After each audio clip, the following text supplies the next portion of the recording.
Terima kasih, teman-teman, kembali lagi sama kita, Force Komposer, sama saya Mavital.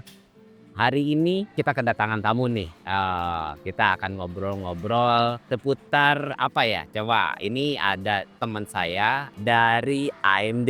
Tapi sebelumnya saya ucapkan makasih yang buat teman-teman yang sudah menonton video-video kita. Tolong bantu kita subscribe, kemudian komen, like, share. Kalau ada mau pokok bahasan channel kita, teman-teman tinggal tulis komen saja. Nanti kita akan bahas bahasan-bahasan yang teman-teman rekomendasiin. Oke, kita akan langsung sekarang kita ngobrol-ngobrol dengan teman saya ini ya.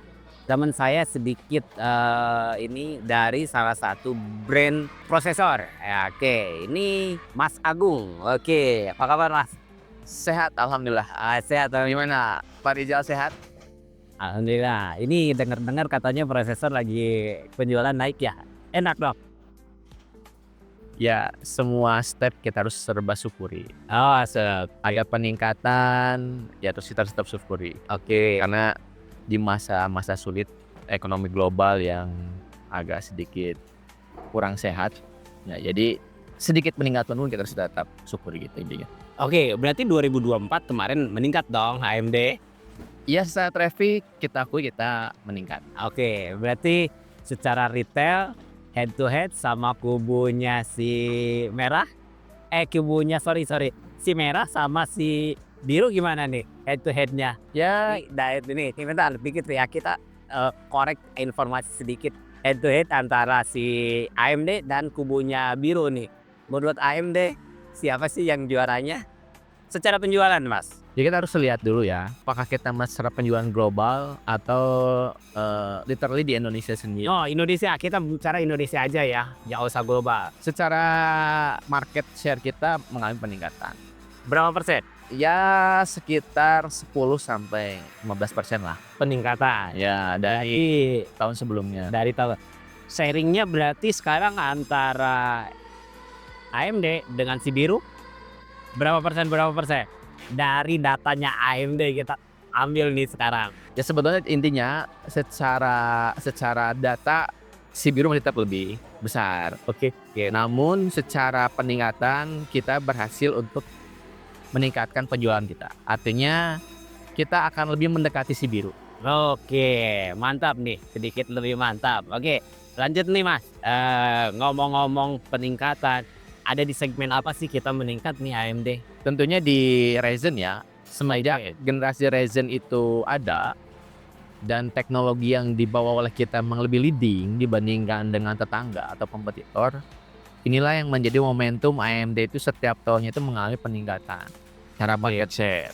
Baik itu dari generasi Zen terlamanya, Gen 1, 2, 3, 4 sampai sekarang Zen 5, ya kita sebetulnya secara market share itu terus meningkat. Karena dari sisi teknologi kita meningkat, kemudian end user pun juga bisa melihat itu. Nah, ini menjadi sebuah poin yang akhirnya ada pergeseran market. Karena dengan apa yang dibawa oleh kita, yaitu teknologi terbaru yang lebih update, yang lebih baik daripada kompetitor. Oke, berarti teknologi terbaru satu, tapi kita belum bahas nih. Teknologi baru kecepatannya lebih baik enggak nih? Nah, kita gimana dari kecepatannya? Kalau kita ngomongin teknologi dari prosesor, bukan hanya sekadar head to head dari berapa kencangnya gigahertznya itu. Tapi yang paling terpenting adalah teknologi apa yang dibawa di dalamnya. Nah, contohnya di kita di AM5 di segi DDR5 yang paling update itu kita ada generasi Zen 4 sama Zen 5 sebutnya kita. Nah, Zen 4 Zen 5 ini kita sudah membawa teknologi chip yang lebih baik dengan pabrikasi 5 nanometer di Zen 4 dan yang di Zen 4 dan Zen 5-nya itu sudah 4 nanometer. 4 nanometer, 5 sama 4. Nah, Nanti ada peningkatan kinerja. dan itu dibandingkan dengan kompetitor itu jomplang. Nah, makanya Kalau nggak salah masih 7 ya? yang masih di angka 7. Sedangkan 7 nanometer itu kita ada di Zen 3. Nah, kalau teman-teman tahu peningkatan dari teknologi chip tadi jarak transistor yang semakin kecil itu mengakibatkan efisiensi dan secara efektivitas yang lebih baik. Oke. Nah, oleh karena itu sebetulnya perbandingannya bukan berapa kecepatannya ujungnya, tapi adalah lebih daripada teknologi yang dibawanya itu apa, secara pabrikasi dan sebagainya gitu. Oke, berarti endingnya kecepatannya meningkat, kemudian yang kedua endingnya adalah performa meningkat, kecepatan meningkat, dan konsumsi daya listrik. Betul gitu. Jadi kalau tahu AMD pasti sekarang akan terkenal dengan efektif dan efisien. Efektif, efisien. Satu kata, kita punya satu kata sekarang ya. Dari bahasan awal kita punya satu kata, efektif dan efisien. Nah, satu AMD itu efektif dan efisien. Oke. Yang kedua nih, sekarang banyak segmen prosesor. Saya sendiri ada yang terbaru Ryzen 9000 seri. Betul ya? Betul. Kemudian Ryzen 8000 series ada. Kemudian Ryzen 7000 series ada. Ryzen 5000 series ada. Tapi Ryzen 4000 series sama 3000 series ini makin sini makin hilang ya. Makin stoknya sedikit ya gitu.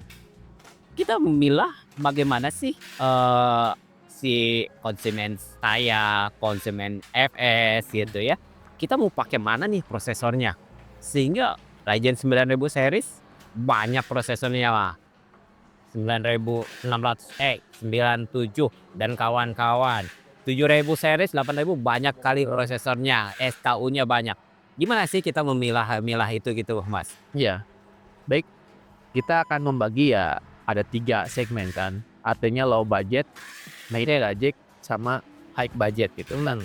Nah, maka dari ketiga ini kita akan mempunyai senjata yang berbeda-beda untuk mengarungi ketiga level ini. Karena ini menyiapkan itu semua. Nah, misal kalau kita mau masuk ke low budget, kita menyediakan dari sisi Zen 3 yaitu AM4 series ya, yang masih menggunakan DDR4. Ya, yang disebutkan yaitu AMD Ryzen 5000 series. Ini menjadi pilihan. Kenapa? Selain dari segi teknologi yang kita juga sudah lebih leading sebelumnya, yang kedua adalah kita hadapkan dengan pemilihan yaitu adanya include GPU di dalamnya. Include GPU. Oke, berarti yang include GPU kalau kita pilih user yang notabene-nya Kalau budgetnya terbatas. budgetnya terbatas. Terbatas, oke. Tapi kalau usernya ini include GPU performanya gimana? Baik. Nah, untuk GPU yang tertanam di Zen 3, misalnya kita punya 5500 GT atau 5600 GT series, itu sudah hampir setara dengan VGA eksternal, setara dengan GT 1030. GT 1030 itu teman-teman kalau pengen tahu harganya, GT 1030 itu harganya 1 jutaan ya. Nah, itu lumayan kan? Berarti artinya nanti ada efisiensi budget di situ. Bukan hanya efisiensi budget, tapi plus juga efisiensi dari daya yang dikeluarkan. Karena tidak perlu menggunakan GPU tambahan. Oke. Jadi yang budget terbatas memilih prosesor yang ada GPU-nya. Ya. GPU-nya berarti kita memilah satu yang ada GPU dengan non GPU apa ya bedanya nih? Nah, jadi yang non GPU itu memang diperuntukkan untuk yang level selanjutnya, mid to high, yang dia mungkin membutuhkan casual gaming ya, ataupun misalnya untuk lebih kepada work ya, pekerjaan yang mungkin lebih berat gitu. Jadi yang membutuhkan performa lebih tinggi, maka kita anjurkannya yang tanpa GPU. Yang tanpa GPU. Oke, karena apa? Karena nanti akan mempunyai kebutuhan yang berbeda tadi dengan yang low budget tadi.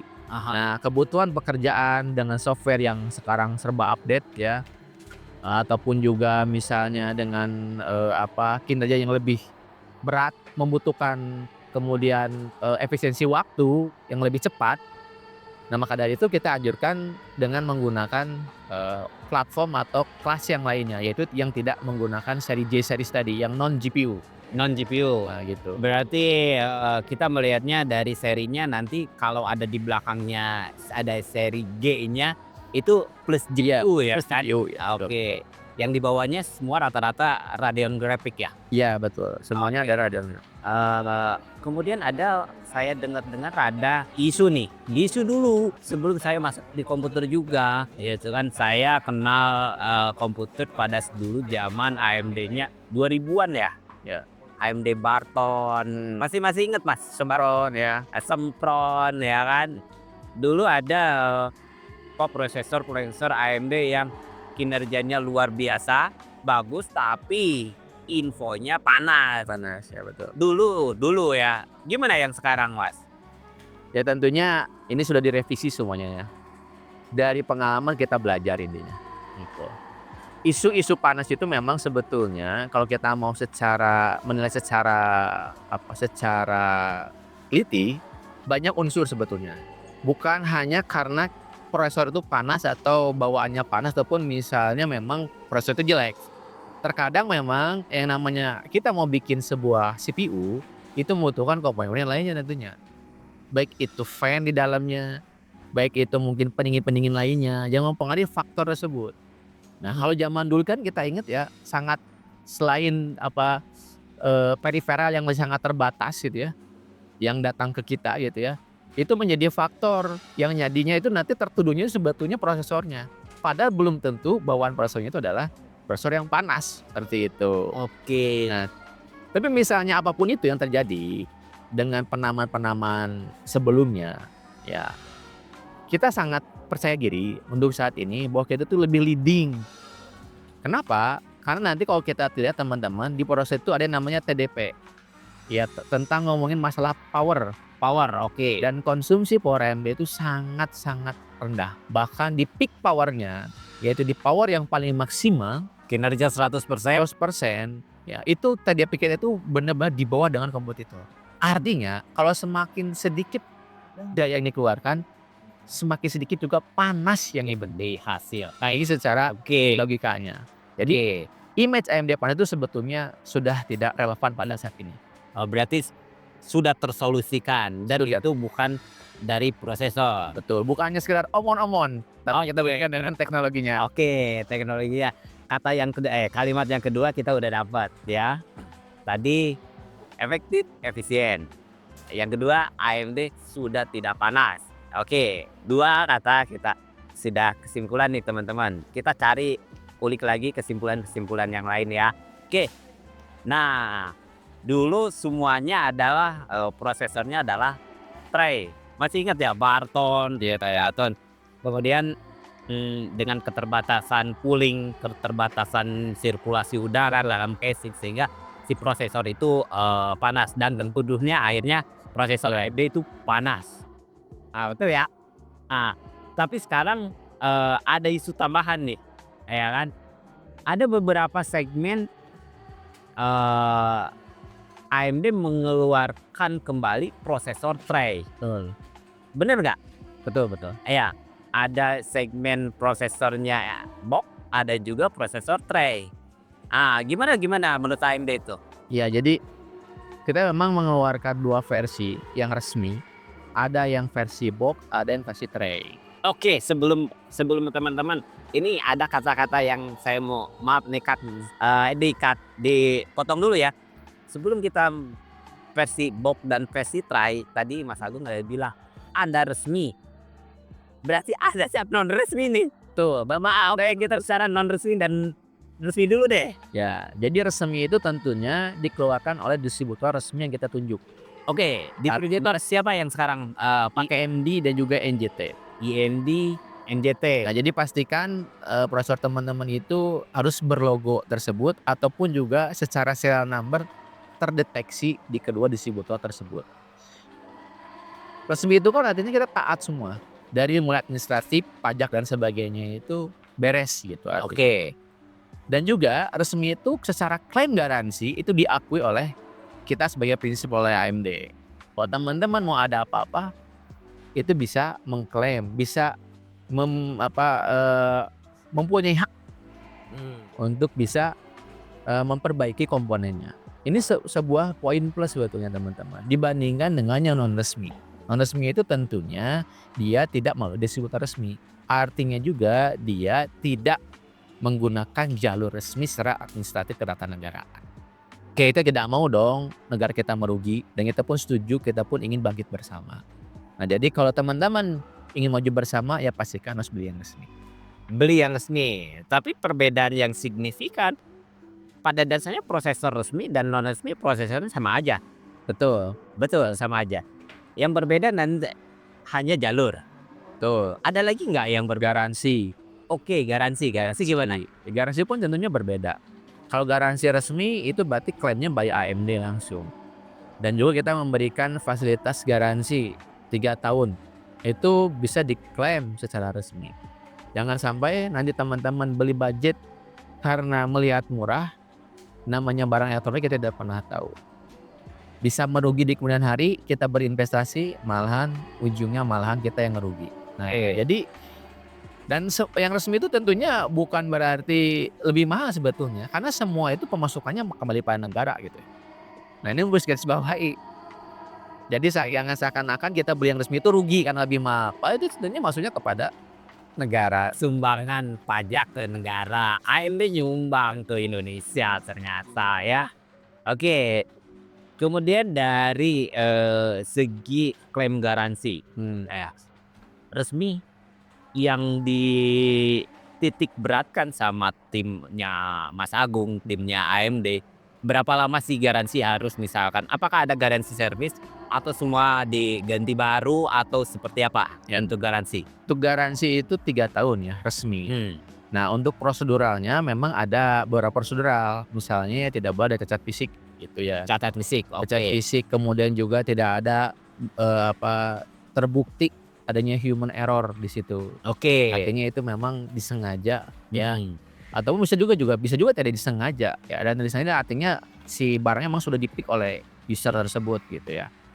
Ya, nah jadi kemudian juga nanti dilihat harus ada box biasanya. Oke. Sebagai distributor memang menganjurkan untuk membawa boxnya. Ya karena Biar aman. biar aman gitu ya. Oke. Sebagai tanda bukti pembelian juga. Nah, kalau secara generalnya itu terlewat ya tidak ada masalah. Maka itu teman-teman bisa diklaim dan prosesor itu biasanya memang diganti baru. Oh, Diganti baru. ini itu ganti baru prosesornya. Ya, tapi itu semua dikembalikan kepada kebijakan masing-masing distributor begitu. Berapa lama sih kira-kira orang mau klaim? Misalkan saya mau klaim nih ya, klaim ada prosesor AMD rusak. Berapa lama sih prosesnya yang dianjurkan sama AMD? Itu biasanya kita kembalikan kepada distributor. Biasanya kalau distributor resmi itu dia sudah punya ready stock, asalkan dia tadi lewat QC-nya. Baru kalau contohnya sudah lewat tadi secara teknis, tidak ada cacat fisik dan sebagainya. Kalau dia ada stok biasanya langsung diganti baru. Oke. Ganti baru dengan stok yang ada. Biasanya seperti itu. Nah, jadi tapi juga bisa berbeda ketika ada kasus tertentu. Misalnya memang prosesor tersebut sudah end of life. End of life. Ya. Oke, solusi apa yang ditawarkan? Nah, itu biasanya ada beberapa solusi. Apakah itu menunggu barang masuk lagi, ataupun yang kedua adalah upgrade.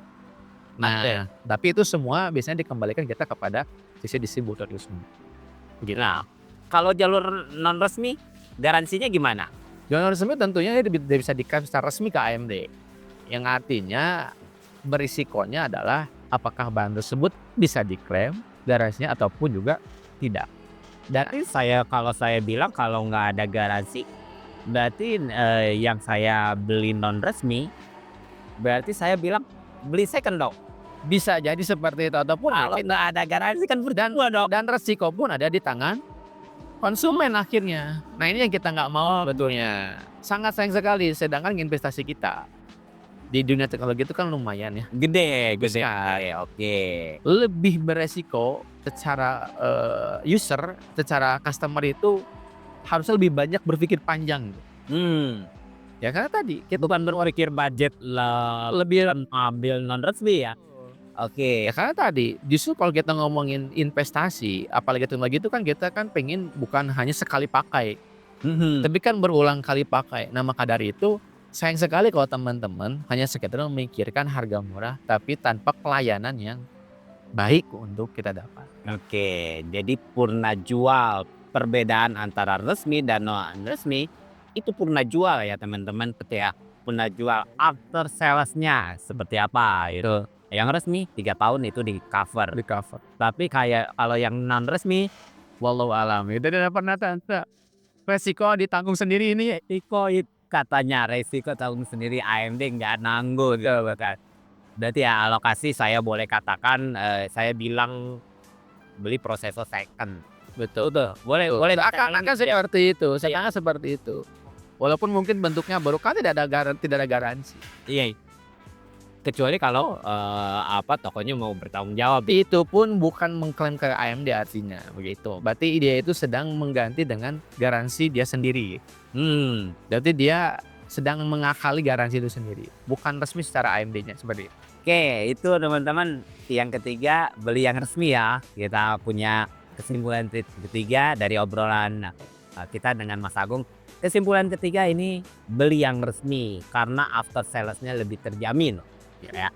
Nah, yang keempat nih Mas Agung, kita cari ngulik-ngulik lagi kesimpulannya keempat. Ada beberapa isu yang tadi yang kita mau lempar adalah prosesor tray dan prosesor box. Ada AMD Ryzen 5 7500F ya, itu full tray. Ya. Kemudian AMD Ryzen 7 8700F itu ada tray dan ada box. Itu segmen harganya itu pun jauh berbeda ya. Kemudian ada juga dari soket AM4-nya ya, Ryzen 5 5600 tidak memakai box. Ya. Gimana tuh? Emang sengaja masuk ke Indonesia untuk ngasih sedikit kejutan price ataukah seperti apa? Gimana? Jadi sebetulnya box dan tray itu tadi digarisbawahi asalkan itu dari distributor resmi, intinya resmi. Ya, jadi bukan berarti box resmi, tray nggak resmi. Tapi ada versi tray juga yang resmi ini seperti AMD ya itu sengaja via distributor mengeluarkan dua produk tersebut memang asalnya itu berdasarkan kebutuhan. Box itu memang diperuntukkan untuk customer end user yang langsung dia pengen merakit. Oke. Yang dia terpisah-pisah secara komponen yang diinginkan. Dia bisa customisasi. Makanya box itu kan sebagai menandakan bahwa barang ini bukanlah barang yang embedded, yang satu paket gitu. Bukan build up gitu. Nah, tapi box itu memang menandakan artinya barang ini memang terpisah dan itu menandakan barang itu resmi. Coba kalau kita beli pengen merakit atau mengcustom, kita dapat yang cuma prosesornya aja. Kita mungkin meragukan. Oke. Nah, adapun tadi kenapa tray tetap dikeluarkan di market. Nah, ini sebetulnya secara market itu kita menyasar pada posisi yang berbeda. Yaitu kepada PC build up sebetulnya. Dimana ketika orang bikin PC build up itu kan tidak perlu box sebetulnya. Oke. Tapi langsung membutuhkan CPU-nya itu seperti apa gitu. Dengan merek tertentu ataupun dengan brand tertentu. Oke. Nah, maka dari itu sebetulnya yang tray ini kita lebih segmentasinya kepada teman-teman dealer yang itu punya nama-nama rakitan tertentu ataupun build up ataupun bundling tertentu. Yang akhirnya nanti ketika dibundling, ketika harga itu akan jauh lebih murah. Karena tadi orang itu user tuh melihat dari nama dari bundling tersebut tuh nama dari build up-nya namanya apa. Misalnya di sini ada nama PC build up apa misalnya. Pixel View. First. Pixel Oh First iya, kita ya. CPU. Orang kan taunya berarti CPU itu mereknya Pixel First misalnya. Nah, nggak perlu dia perlu boxnya kan, yang penting ada ya di. Nah, oleh karena itu yang tray itu diposisikan untuk market seperti itu, untuk segmentasi yang seperti itu. Oke, berarti itu diperuntukkan untuk penjualan yang Build up yang langsung di handle sama toko ya toko ataupun juga vendor lainnya. Oke. Gitu. Ya misalnya vendor misalnya ODM ya, ada merek tertentu misalnya ya ada merek lokal lah misalnya yang TKDN gitu. Oh iya, banyak itu pemerintah kita Indonesia nih lagi gencar-gencarnya TKDN, betul ya. Berarti itu salah satunya di segmentasinya gimana? Betul. Tapi kalau performanya gimana? Performanya tidak ada yang berbeda. Saya ada yang box dengan nyata tidak ada berbeda. Oke, Sama-sama tidak ada yang dibedakan dan hanya dari segi packaging saja yang dibedakan begitu. Oke, sedangkan cooler yang dibawanya apakah sesuai dengan standar AMD? Sesuai karena semuanya itu by controlling. Jadi ketika distributor masuk memberikan cooler tersebut, yaitu semuanya sudah sebetulnya dibanding juga oleh kita. Oke. Jadi direkomendasikan juga oleh kita. Oke, jadi yang keempat kita udah punya kesimpulan prosesor yang yang ada di market ya, yang punya garansinya dari resmi NJT dan NJT ya? NJT dan IE. NJT dan IMD itu resmi ya, resmi. Cuman peruntukannya aja berbeda. Walaupun endingnya user boleh beli juga ya, Boleh. boleh ya. Jadi teman-teman bisa juga ini. Soalnya di kita agak sedikit banyak nih penjualan untuk yang tray-nya gitu. Iya. Terutama Ryzen 5 7500F itu dengan harga 2 jutaan. Performanya waduh itu luar biasa itu. Itu udah bener-bener investasi yang masuk akal ya. Kalau mau Ryzen 7-nya pakai 8700F. Oke, selanjutnya Mas, saya mau berbicara ini ada isu global nih, Gila saya cuman pengen mengikuti global ini seperti apa isunya. Kemudian dari pandangan AMD seperti apa nih?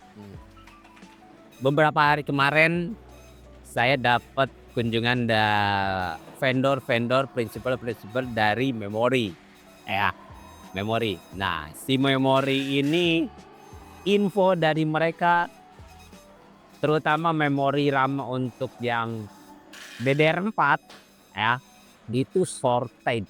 Artinya kalau udah shortage akan dipastikan harga akan naik ya, akan naik shortage. Nah, itu isu yang pertama. Sedangkan AMD masih punya prosesornya AM4 yang yang memorinya memakai DDR4 ya. Nah, cuman kita pengen hanya minta pendapat dari AMD nih gitu. Tapi menurut saya nggak akan memori itu nggak akan hilang gitu. Cuman harganya akan terkerek naik gitu ya seperti itu. Nah, gimana pendapat AMD? Dari pihak AMD terhadap isu tersebut? Akankah mempengaruhi penjualannya si AM4, soket AM4 gitu ya? Terutama Ryzen 5000 series, Ryzen 4000 series dan Ryzen 3000 series ya. Gimana nih Mas? Nah jadi ini memang jadi isu global ya. Isu global yang sekarang lagi menarik banget karena IOL-nya dari chip dari memori DDR4. Betul. Sedangkan kita ketahui tadi disebutkan AMD masih punya investasi banyak nih di area ini. Betul. Bahkan kita bisa mengklaim sampai setahun atau 2 tahun ke depan masih kita jalan. Masih ada. Nah maka dari itu sebetulnya saya akan lebih mengilip pandangan pribadi saya, bukan berdasarkan pandangan dari AMD. Jadi pribadi. Berarti kita nggak akan masuk kesimpulan ya. Kesimpulan untuk ini karena ini pandangan pada pribadi. Mas Agung nih. Ya, kenapa saya sebut pandangan pribadi? Karena kalau kita melihat isu global ini sebetulnya ada banyak hal yang kita bisa lihat dari sudut pandang yang mungkin bisa berbeda-beda. Oke. Ya kan tadi komponen PC itu CPU itu memang bukan hanya ngomongin satu komponen, tapi ngomongin banyak komponen yang ada di dalamnya. Oke. Ya. Nah maka dari itu isu global ini memang menarik ya karena bersinggungan dengan kita ya dari pihak AMD. Yang terjadi tadi bagaimana disebutkan ketika memori itu memang dipangkas ataupun dihilangkan ya. Nah kita tinggal melihat sekarang secara hitung-hitungan itu seperti apa. Baik itu secara hitung-hitungan SKU yang masih ada, terutama di Indonesia kita ngomong ya. Dan juga SKU yang berada di global. Karena biasanya memang kalau saya lihat secara pribadi, ketika pabrikasi memori itu ya yang punya chipnya itu memberhentikannya itu saya yakin sudah berdasarkan hitung-hitungan gitu. Oke, hitung-hitungan. Bukan hanya sekedar dia memutus rantai tanpa mengetahui hitung-hitungan. Maksudnya adalah dia tahu nih yang menjadi lawannya siapa, produk yang menjadi mikat itu siapa.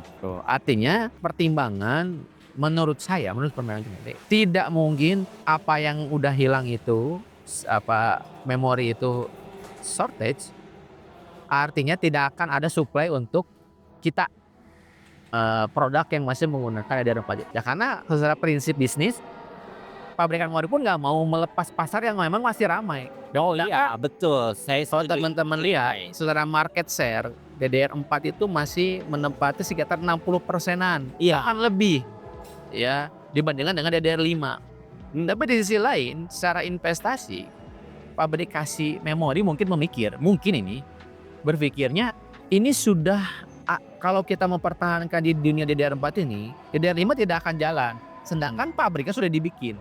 Oke. Berarti ada cost yang harus ditanggung, gitu kan? Yang ditanggung yang selama ini yang harusnya udah pindah ke DDR5.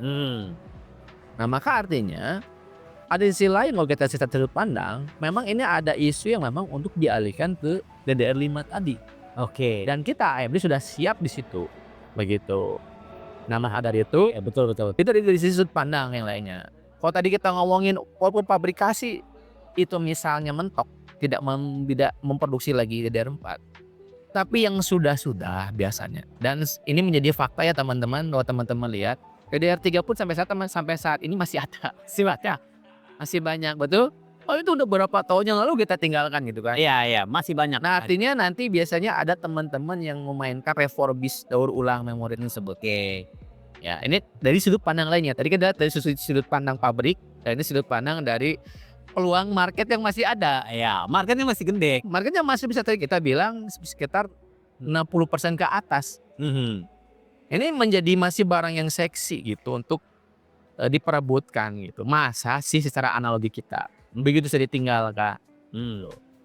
Ya artinya kita masih berpikir positif dari pandangan pribadi saya bahwa teman-teman masih jangan takut untuk merakit AM4 atau DDR4 gitu. Karena secara pengalaman terjadi sampai saat ini pun DDR3 masih ada.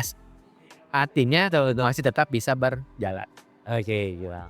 Berarti AM4, AMD Ryzen 5000 series, 4000 series masih aman lah ya. Masih aman. Masih aman ya, masih. Tapi itu enggak jadi kesimpulan ya, karena itu Mas Agung bilang pendapat pribadi, bukan dari pihak AMD. Tuh, oke. Berarti apa yang akan dikembangkan AMD untuk ke depan? Info terakhir yang saya dapat katanya mau meluncurkan lagi, mau produksi lagi produk baru yang X3D yang seri low budget ya. Apa tuh? Oke, AM4 ya. Videonya 5800 X3D infonya. Iya, tapi nggak tahu nih gimana, Man?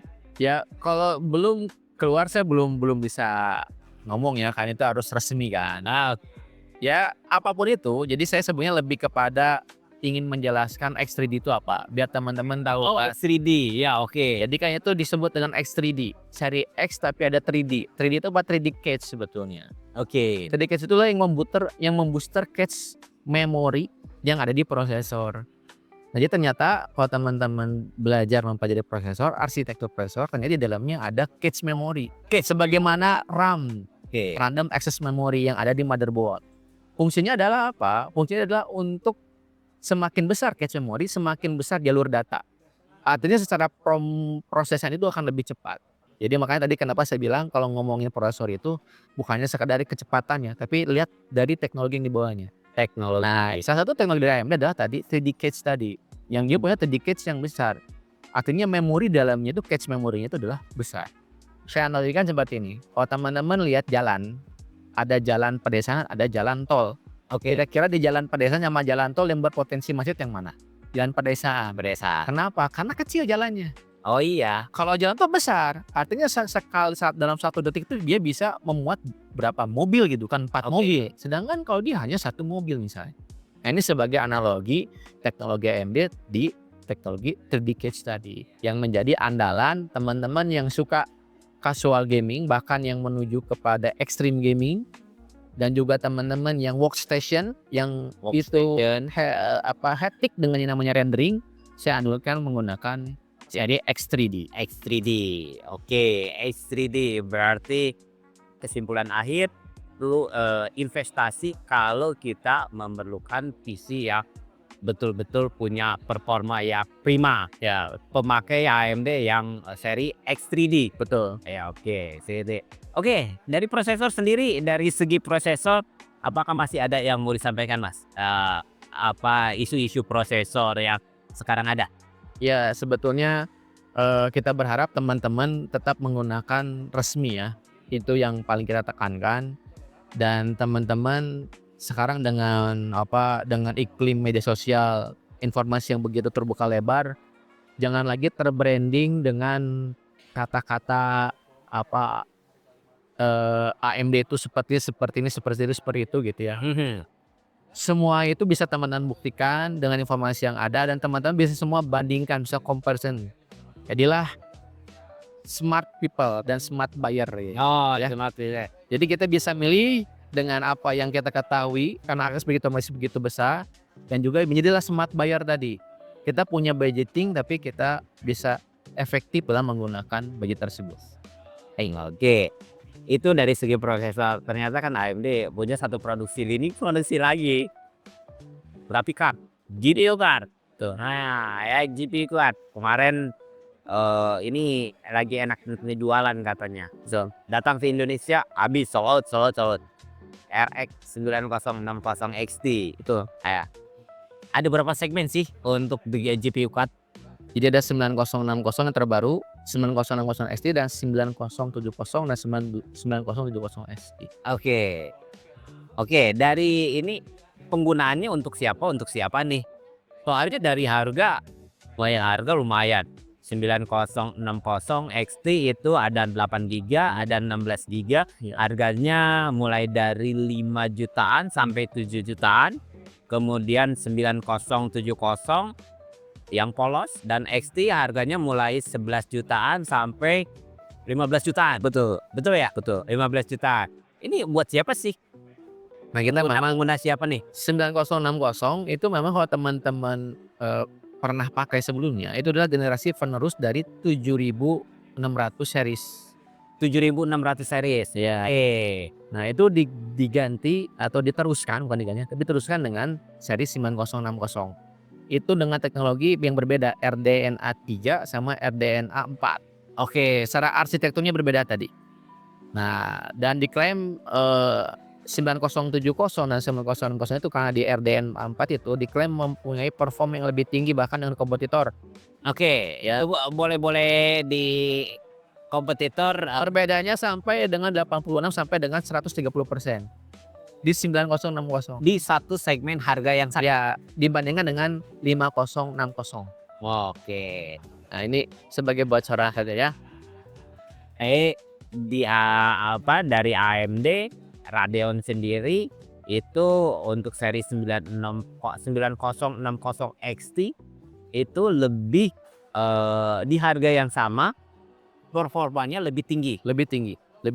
Itu teman-teman nanti bisa langsung comparison langsung, jangan dari saya, mungkin dari teman-teman yang netral gitu yang bisa membuktikan itu semua. Agar teman-teman yang sudah review-reviewnya itu banyak reviewer luar negeri ya, kayak Tom Hardware, terus banyak lah ya situs-situs luar negeri itu nanti bakal teman-teman bisa lihat langsung ya kinerja dari generasi terbaru RDNA 4 kita gitu.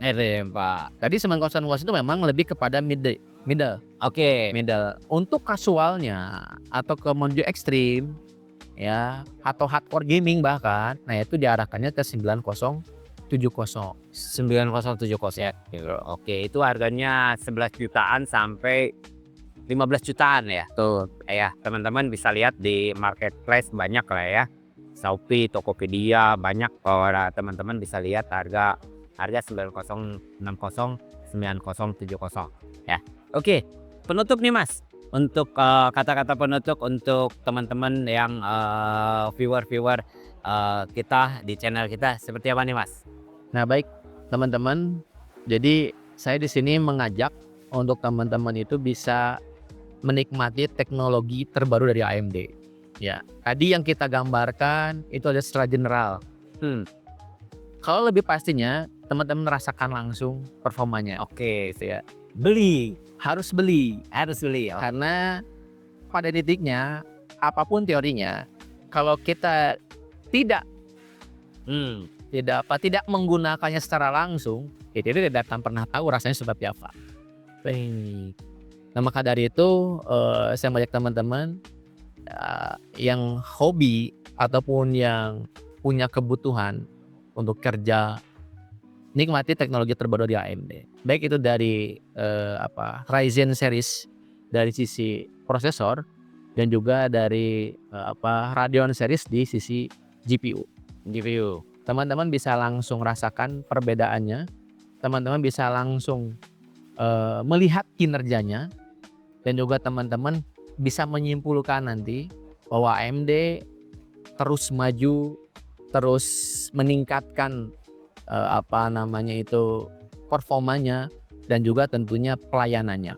Nah, kalau pelayanan ini pasti berhubungan dengan barang yang resmi yang harus teman-teman beli. Nah, di sini di Foursquare adalah salah satu dealer yang ditunjuk resmi semua. oleh AMD. Nah, Kita jadi resmi semua. nggak semua toko ataupun dealer itu ditunjuk oleh AMD sebagai seller resmi, karena kita pun akan menjaga ya siapa yang kita bisa jadikan partner kerja untuk kita berbisnis ya, dan siapa yang bukan. Jadi pastikan teman-teman harus bisa membeli di toko-toko yang resmi. Karena itu sebagai tanda bukti bahwa purna jual dari AMD itu terjamin. Betul. Nah, maka dari itu tadi kita akan senantiasa meningkatkan pelayanan kita dari sisi purna jual dan juga teknologi. Mungkin begitunya sampai ya. Oke, itu teman-teman yang info-info dari AMD. Ini Mas Agung, representatif AMD area Jawa Barat, Bandung sampai ke Cirebon, sampai ke Bogor, Bekasi juga masuk loh. Bekasi enggak, jadi kita masuknya sampai ke Cianjur, Sukabumi. Oke, Ya, kemudian ujung Cirebon, terus juga Indramayu. Banjar, Oke, Ciamis, Tasik. Oke, ya. Jadi kalau teman-teman ada suatu permasalahan, boleh cari aja nih ya orang AMD-nya ya. Jadi kalau ada permasalahan pasti akan dibantu.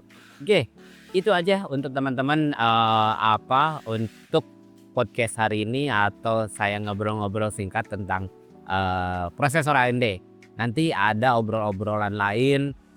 Kalau ada prinsip atau brand-brand yang datang ke kita sini, pasti kita akan tarik ya. Kita akan ulik apa yang akan mereka lakuin seperti itu. Oke, terima kasih teman-teman udah nonton. Mohon dibantu untuk subscribe, kemudian komen, like, share gitu ya. Oke, itu aja untuk hari ini. Terima kasih. Makasih Mas Agung. Sama-sama ya. Sukses terus untuk AMD. Ya, sama khusus dengan episode enggak. Oke, makasih. Assalamualaikum warahmatullahi wabarakatuh.